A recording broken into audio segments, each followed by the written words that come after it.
Hey folks, Jamie Lundell here. I just want to talk to you today a little bit about cutting tiles for doing mosaics. It's one thing that you run into if you have a horizontal bandsaw like this. You have there's a reasonable gap between the edge of your vise and where your blade comes down. And now if you're cutting, you know, say half-inch chunks out of your piece of mosaic, you have a lot of material back here that you're not going to be able to cut because this is just not going to grab. You know, you'd be grabbing by like a very small amount.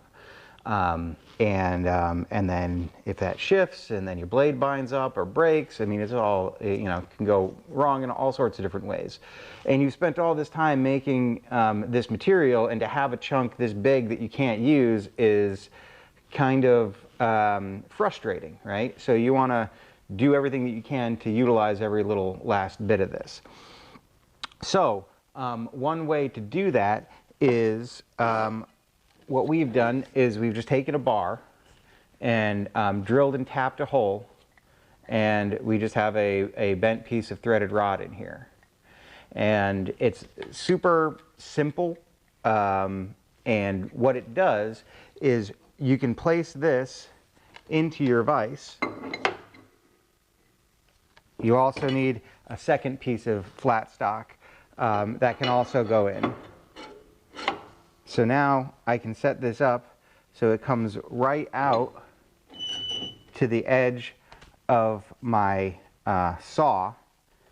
And once I place my piece to get cut in here, if I push this in, I can adjust this threaded rod to whatever the thickness of this piece of mosaic is, so that now it is being supported evenly across the vise.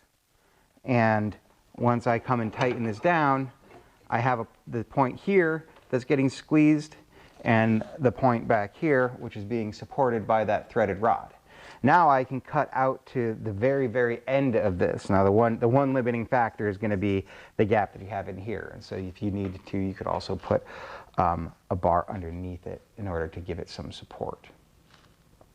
But that's a quick and easy tip to kind of get the most out of the mosaic steels that you're making. So I've found it to be very useful and a way to get every last little tile out of a bar, you know, that you've spent days working on. So I hope that helps. If there's any, you have any questions about this process, or have any other processes that you would like a video made from about, let us know, and we'll be sure to make a video and try to help keep you informed as to what we're doing and how we do it. Hope all's well.